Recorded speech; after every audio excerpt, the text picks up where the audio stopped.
इस लेक्चर में हम बात करेंगे कि किस तरीके से एडिटिंग के आने के बाद फिल्म मेकिंग में या फिर सिनेमा में एक रेवोल्यूशन आया और किस तरीके से एक ग्रामर इस्टेब्लिश होती गई फिल्म मेकिंग की, कैमरा की, और किस तरह से पोस्ट प्रोडक्शन का वर्क फ्लो बनता चला गया। मैं सबसे पहले आपको बताऊं कि जब सिनेमा का इनोवेशन हुआ, बहुत सारी डिबेट्स थी, साउंड नहीं था, बहुत सारे लोग उस वक्त थिएटर देखा करते थे, लेकिन फिर सिनेमा के लिए जाना शुरू हुए।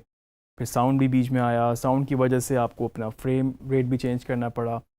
साउंड के बाद और लोगों का इंटरेस्ट बढ़ा, डायलॉग्स आ गए, साउंड की पूरी इंडस्ट्री एक इस्टेब्लिश हो गई जिसमें ऑन लोकेशन रिकॉर्डिंग, फिर पोस्ट प्रोडक्शन में किस तरीके से उसको ट्रीट करते थे, किस तरीके से उसको वीडियो के साथ सिंक करते थे, और इस तरह से चीज़ें बढ़ती गई। सिनेमा के बाद टीवी इंडस्ट्री, क्योंकि कन्वेंशंस वही थी फिल्म मेकिंग की, इस तरीके से शॉर्ट्स रिकॉर्ड किए जाते थे। टीवी आया तो फिर ब्रॉडकास्ट का तरीका किस तरह से बना, ड्रामास बनना शुरू हुए।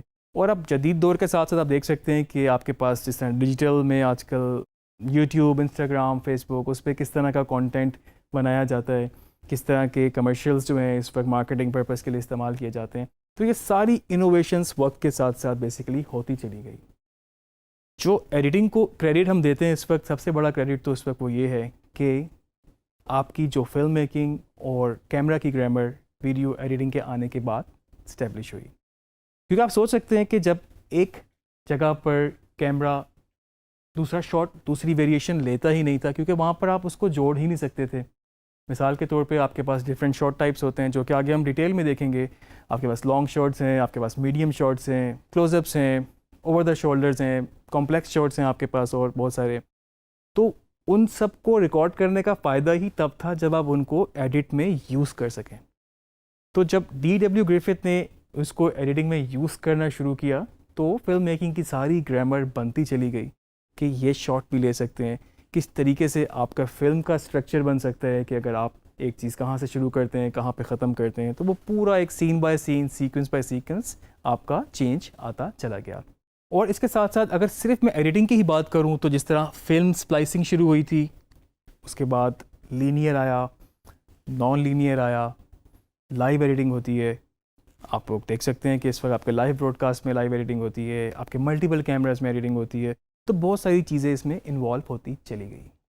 इसमें मैं आपको थोड़ा सा ये भी बताता चलूँ कि ये जितनी भी इनोवेशंस होती गई उसकी वजह से नए डिपार्टमेंट्स, नई चीज़ें बनती चली गई। सॉफ्टवेयर्स की बहुत इनोवेशंस हुई, नए से नए सॉफ्टवेयर्स आते गए ब्रॉडकास्ट के लिए, टीवी के लिए, सिनेमा के लिए, हर तरह से। और लोग भी इसमें इन्वॉल्व होते गए, लोग सीखना शुरू हो गए चीज़ों को, और प्रॉपर एक इंडस्ट्री बनती चली गई। अगर आप थोड़ी सी नज़र दौड़ाएं इस वक्त हॉलीवुड पे, जो कि इस पर कंसिडर की जाती है एक स्टैंडर्ड या फिर एक बहुत बड़ी फिल्म इंडस्ट्री, तो उसमें आपको जो मेजॉरिटी डायरेक्टर्स मिलेंगे वो मिलेंगे जो पहले एडिटिंग कर चुके हैं। इवन पाकिस्तान में भी इस वक्त आपको मेजॉरिटी जो डायरेक्टर जो कि कमर्शियल्स कर रहे हैं, फिल्में कर रहे हैं, या फिर और भी किसी और रोल में काम कर रहे हैं डायरेक्टर्स, तो आपको मेजॉरिटी डायरेक्टर्स वो नज़र आएंगे जो पहले एडिटर रह चुके हैं। इसकी क्या वजह हो सकती है? एक वजह तो ये हो सकती है कि आपके पास जब फिल्म होके मटेरियल आता है तो एडिटर उसको प्रीव्यू करता है, एडिटर ही उसको सिलेक्ट करता है, और एडिटर उसको असेंबल करता है, फिर उसका रफ़ कट बनता है, फाइन कट बनता है, फाइनल कट बनता है। तो वो एडिटर की नज़र से इतनी ज़्यादा फुटेज गुजर चुकी होती है कि उसको सारी अच्छाई, सारी खामी, जो भी उसमें अच्छा बुरा होता है, उसको बड़ा क्लियरली नज़र आना शुरू हो जाता है। इसके साथ साथ जब आप एडिट कर रहे होते हैं तो आपको नज़र आती हैं चीज़ें कि इसकी जगह अगर आपके पास कोई दूसरा शॉट होता तो वो ज़्यादा बेहतर हो सकता था। दूसरा शॉट से मतलब शॉट टाइप भी हो सकता है कि अगर इस लॉन्ग शॉट की जगह आपके पास मीडियम होता, या मीडियम की जगह आपके पास क्लोजअप होता, तो आपके पास और बेहतर नैरेटिव बनता जाता। तो ये इसलिए भी आपकी बहुत अच्छी लर्निंग होती है।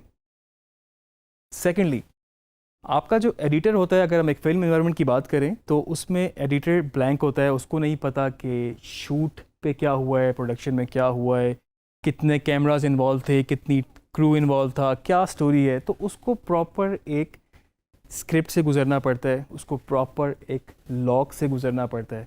तो इसकी वजह से आपका पेपर वर्क जो कि प्री प्रोडक्शन में, प्रोडक्शन में हुआ होता है, वो भी काफ़ी स्ट्रॉन्ग हुआ होता है। तो ये क्रेडिट भी मैं देता हूँ एडिटिंग को कि उसकी वजह से आपके पास सारा वर्क फ्लो बहुत स्मूथ रहता है और वो सारी लर्निंग जो भी चीज़ें होती हैं, जिस तरह से जो भी आउटपुट चाहिए होती है, वो फिर आपका पेपर वर्क की वजह से बनाई जाती है। एडिटिंग की वजह से मैं समझता हूँ कि अगर आप एज अ डायरेक्टर काम करें, एज अ प्रोड्यूसर काम करें या किसी भी डिपार्टमेंट में काम करें, तो मुझे लगता है कि जो आप पोस्ट प्रोडक्शन में सीख सकते हैं वो शायद किसी और डिपार्टमेंट में सीखना मुश्किल हो। जब आप एडिट करते हैं और उसके बाद अब ऑन लोकेशन भी अगर आप जाके देखें तो आपके पास दिमाग में वो स्ट्रक्चर खुद ही बनना शुरू हो जाता है, आप उसको कंस्ट्रक्ट कर सकते हैं और आप सोच सकते हैं कि बाद में वो कितना आसान हो सकता है बाद में आपके लिए, अगर आप एज ए डायरेक्टर काम करें या एज ए प्रोड्यूसर काम करें। तो मैं उम्मीद करता हूँ कि ये जो वीडियो एडिटिंग का कोर्स है आपके लिए काफ़ी यूज़फुल होगा अगर आप इसको सही तरीके से फॉलो करें। आगे और लेक्चर्स पे मज़ीद हम इन पे बात करेंगे, तो आप इनको फॉलो करते रहें।